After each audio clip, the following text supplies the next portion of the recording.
¿Qué tal? ¿Cómo le va? Buenas tardes. Bueno, voy a estar vía Zoom para terminar la semana con la licenciada Débora Prager, doctora en Ciencia Política, magíster en Desarrollo Social local, licenciada en Sociología por la Universidad de Buenos Aires. Pueblos indígenas frente a la explotación de litio en el norte argentino. Todo un tema, todo un tema. En un minuto voy a estar con ella.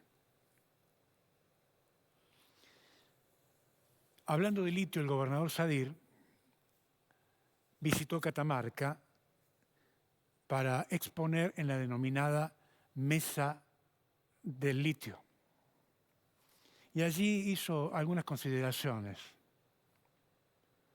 Sostuvo que las provincias que hacemos el esfuerzo para desarrollar infraestructura, y en ese sentido el gobierno nacional debería avanzar en el apoyo, y para eso es indispensable el diálogo. Esto dijo Sadir en la Mesa del Litio.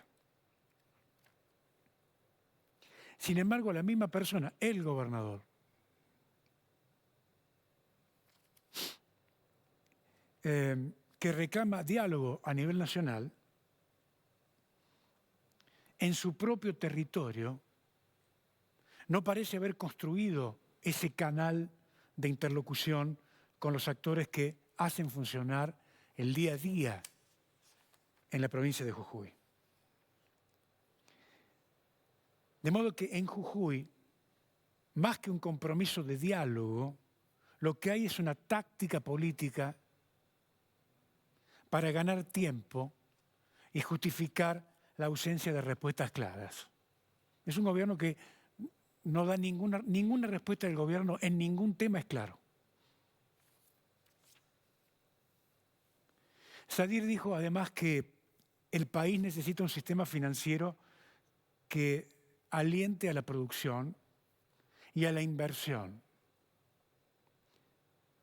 Las inversiones financieras en la provincia de Jujuy crecieron 440%, llegando a 66.615 millones de pesos. Esas inversiones generan 16.876 millones por mes y en el primer semestre sumaron 482.175 millones de pesos en concepto de intereses al 3,5% mensual. La pregunta. Usted, señor Sadir, le exige a la nación un sistema financiero que promueva la inversión y la producción, pero simultáneamente usted apuesta a los negocios financieros que generan jugosos intereses que, como vemos, no derraman en ningún sistema productivo ni en la mejora de los salarios de los empleados públicos, que son los peores del norte argentino. Y que, como sabemos, en una provincia de empleados públicos, motorizan la economía. Y además, antes de regodearse en este tipo de eventos, con que Jujuy lidera la exportación de litio, que somos la provincia líder, los primeros, los mejores, somos maravillosos en el tema, corrija las regalías miserables del 3% que dejan las compañías en la provincia de Jujuy. Porque si no, se justifican las sospechas sobre las características del negocio minero en torno al litio en la provincia de Jujuy.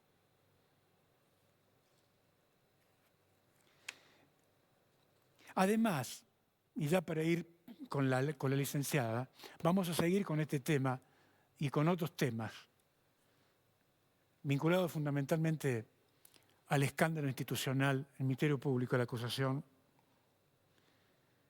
No se puede andar por la vida mintiendo y no asumiendo responsabilidades institucionales como la de hablarle a los jujeños y ofrecerles detalles precisamente sobre lo que acabo de mencionar, la gravísima crisis institucional que ha desencadenado la eyección de este señor de apellido Sánchez, que era el procurador fiscal de la provincia. De modo que a mí me parece que su primer compromiso, le hablo al gobernador, su primer compromiso institucional es primero que nada con la verdad.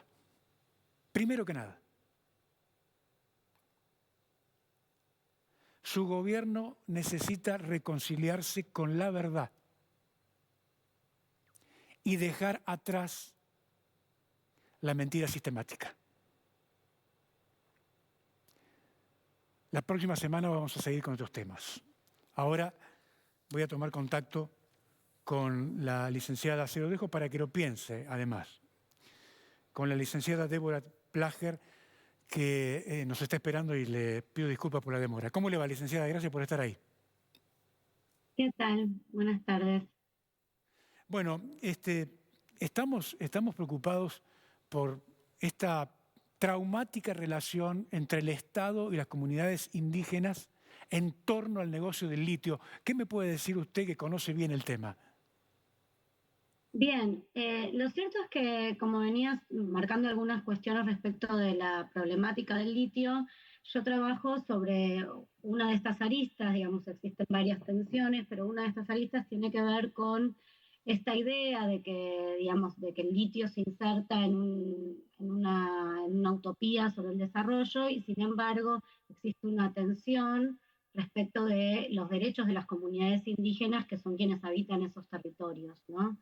Y los derechos de las comunidades indígenas están garantizados constitucionalmente por varias vías, pero fundamentalmente por el artículo 75, inciso 17 de la Constitución Nacional, donde ahí se reconoce la preexistencia de estas comunidades en esos territorios, y esa preexistencia lo que habilita es que estas comunidades tengan derechos que no necesariamente alcanzan al conjunto de la población, digamos, son derechos específicos para esas comunidades, justamente por reconocer que son parte de ese territorio y lo habitan antes de la formación del Estado-Nación. El problema entonces se produce cuando estos proyectos, digamos, en esos territorios históricamente alejados y, digamos, bastante poco eh,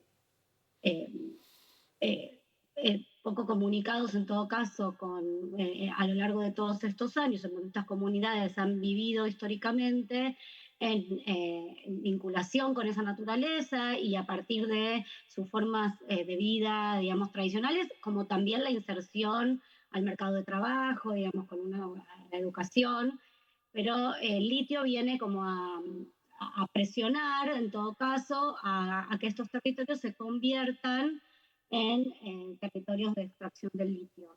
Y ahí se dan un montón de situaciones, o sea, diversas situaciones, porque las comunidades no son homogéneas, pero lo que a mí en todo caso me compete, digamos, decir, es que lo que lo que se está produciendo de manera muy difícil es el respeto de esos derechos, en tanto lo que la Constitución espera y los tratados internacionales esperan que se realice, que es la consulta previa, libre e informada.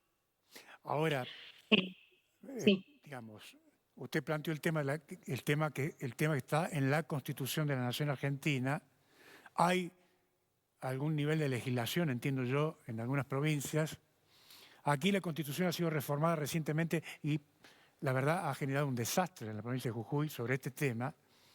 Digo, desde su mirada, teniendo en cuenta que están las leyes planteadas a nivel nacional, internacional, ¿qué le pasa a la dirigencia que viola la ley sistemáticamente? Voy a aclarar una cosa, más allá de que las constituciones, o sea, en el marco jurídico de la Argentina, digamos, más allá de las constituciones provinciales o de las leyes provinciales, el piso mínimo es la Constitución Nacional, o sea que los estados provinciales pueden legislar, pero nunca por fuera de ese piso mínimo. Entonces eso para aclarar que, digamos, constitución reformada que generó algunas discusiones, bastantes discusiones respecto a los derechos de las comunidades sobre esos territorios.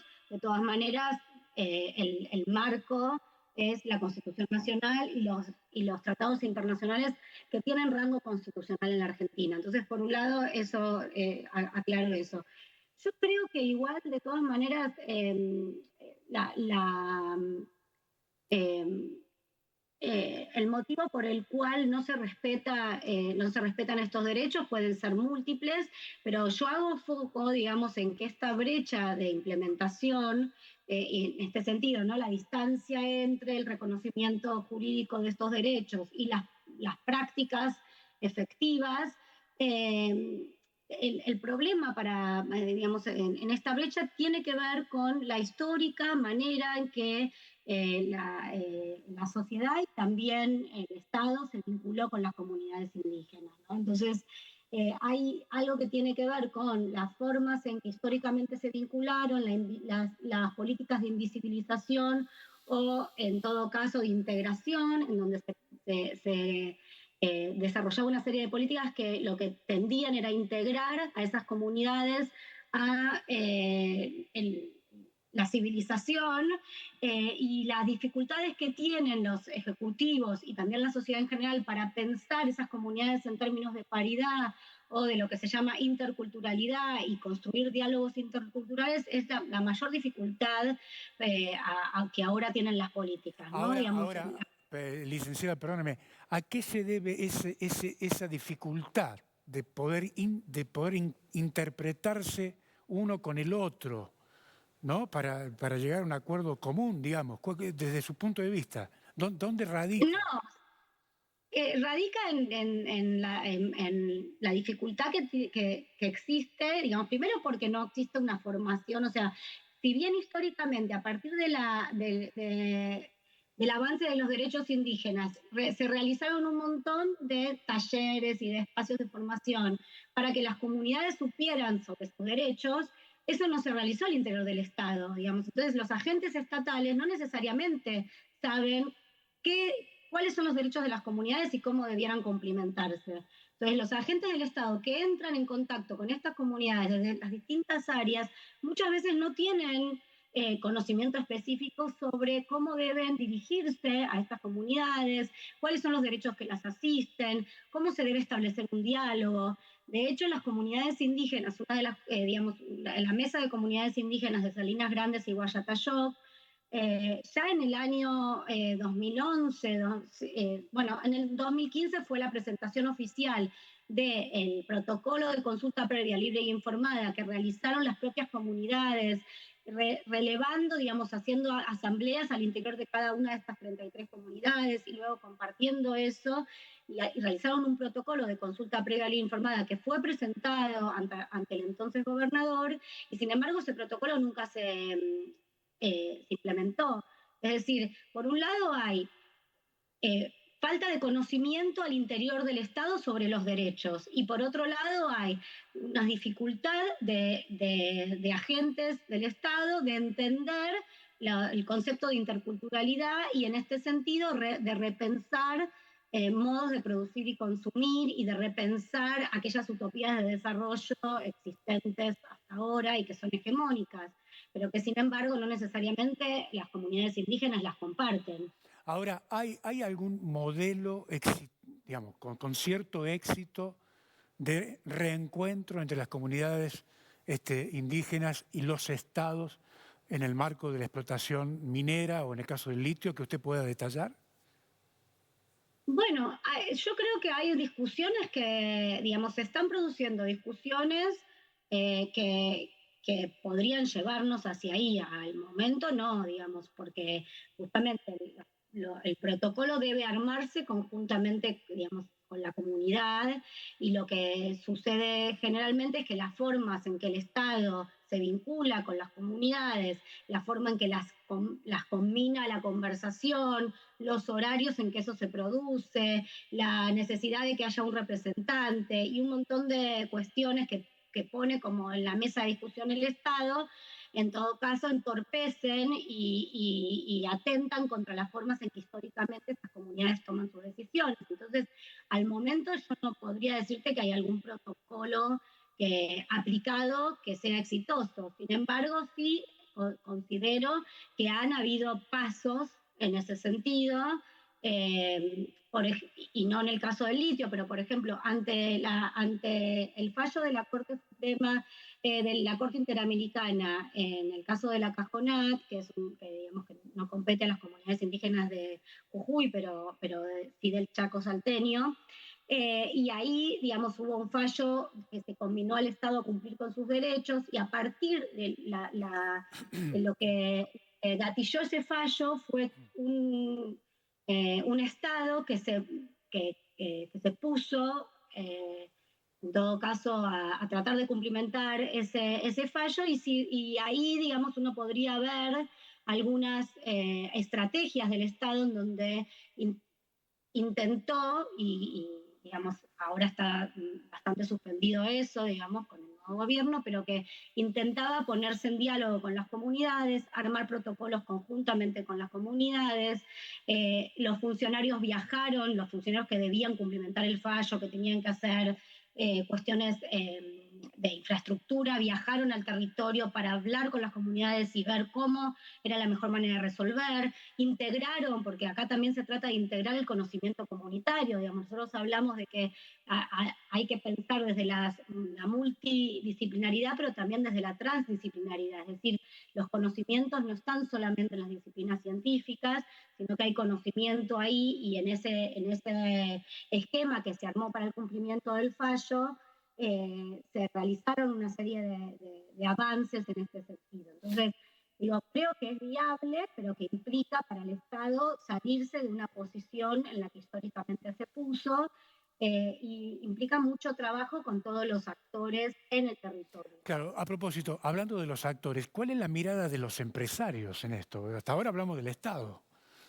Las empresas, ¿qué lectura hacen de la situación? Porque están frente muchas veces ante un conflicto, ¿no es cierto?, con las comunidades. Sí, yo creo que el que debe regular es el Estado. Entonces las empresas harán o desharán en función de las exigencias que el Estado les ponga. Entonces, digo, en este momento, por ejemplo, en Jujuy, no existe la necesidad de un protocolo de consulta previa libre e informada. No lo tienen que realizar las empresas. O sea, las empresas lo que tienen es que presentar el informe de impacto ambiental. Ese informe de impacto ambiental es revisado por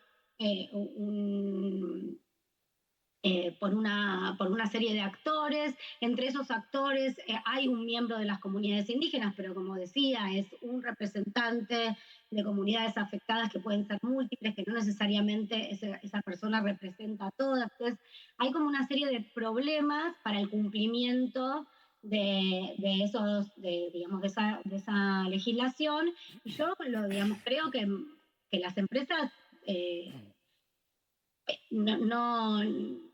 eventualmente es el Estado el responsable de garantizar los derechos, no las empresas, ¿no? Entonces, claro, la entiendo, pero digo, ¿qué opinión tienen las empresas sobre este tema? ¿Acompañan, no acompañan, se ponen de lado? Creo que es bastante diverso, digamos, que uno puede encontrar actores al interior, algunos que intentan entender idiosincráticamente, otros que intentan que no, digamos, y que están muy parados en estas ideas del desarrollo, que también los permean, pero como digo, me parece que ahí no hay, no es tan homogéneo, ¿no? Lo que sí me parece es que eventualmente esto que digo, quienes deben garantizar que las empresas respeten los derechos, y en el territorio, porque por ejemplo hay una modificación del 2023, creo que fue del 2024, a la regulación sobre el informe de impacto ambiental, en donde justamente el Estado jujeño se corre aún más y deja que las empresas y las comunidades dialogan como si fueran privados, ¿no? Y ahí es donde a mí me parece que hay un problema, porque es el Estado que debe garantizar derechos, o sea, no son privados, y los derechos no los pueden garantizar las empresas. Entiendo, entiendo. Ahora, sobre el tema de los informes de impacto ambiental, lo que usted ha visto, ¿cumplen con las expectativas que solicitan fundamentalmente las comunidades? ¿Se las escucha? ¿Y cuál es el daño que genera cuando no se cumplen con lo que dicen esos informes? ¿Cuál es la magnitud del daño que se puede producir? Bueno, los informes de impacto ambiental están siendo bastante cuestionados y en muchos ámbitos. De hecho, el año pasado, creo que por un fallo en un fallo de Catamarca frente a la presentación de un informe, digamos, lo que se pidió es que, digamos, el Estado de Catamarca, la justicia de Catamarca, suspendió todas las habilitaciones hasta tanto no se presenten informes de impacto ambiental acumulativo e integral. ¿Por qué? Porque todos los informes tienen un problema bastante, digamos, recurrente, que es que no evalúan cuál es el impacto de todos los proyectos en ese territorio al mismo tiempo, ¿no? Entonces, cada informe evalúa el impacto de su propio proyecto y no hay un informe del impacto acumulativo, entonces eso hace inviable pensar cuál va a ser el impacto una vez que se aprueben todos los proyectos que están presentándose. Y tampoco son integrales. ¿Qué quiere decir esto? Que los informes no evalúan digamos, cómo va a impactar en el tejido social y en las formas de vinculación, digamos, en algunas cuestiones ambientales que todavía no están siendo consideradas. Entonces, ahí hay como un problema en relación al instrumento. El informe tiene muchas falencias respecto, como decía, a pensar integralmente el efecto de la actividad y a pensar acumulativamente qué va a pasar en ese territorio una vez que todos estos proyectos que se están aprobando se pongan en funcionamiento. Claro. Y los impactos pueden ser enormes, digamos, como decía, en términos ambientales se ven muchos impactos. Bueno, en Catamarca el fallo es a partir de la constatación de que se seca la vega de un río, después digamos, de que la empresa ya ha estado funcionando muchísimos años. Y el problema que también tenemos es que no contamos con mucha información de línea de base que nos permita armar esos informes, digamos, nos permita el armado de esos informes. Entonces hay muchos problemas que también son aquí en relación a cómo construimos la información para armar esos informes. Aquí en Jujuy la información es que muchas comunidades, licenciada, están siendo obligadas a protagonizar un éxodo de sus territorios, a pesar de que han presentado los informes asesoradas por antropólogos jujeños. El Estado ha desconocido todo y eso ha producido el éxodo hacia otros territorios. Esto está pasando aquí.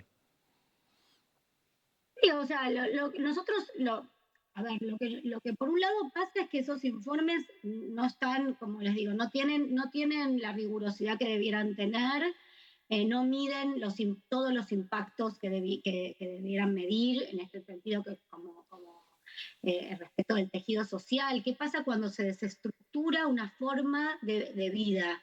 Una forma de producir, de consumir, de vivir en ese territorio. Bueno, eso por supuesto que no está siendo evaluado en esos informes y tiene consecuencias muy dramáticas para esas comunidades. Entiendo. Bueno, licenciada, se me acabó el tiempo. Gracias por esta conversación, ha sido muy atenta. Muchas gracias a ustedes. Hasta luego. Hasta luego. Bueno, hasta aquí llegamos. Nos reencontramos el próximo lunes. Que tenga un gran fin de semana. Chao.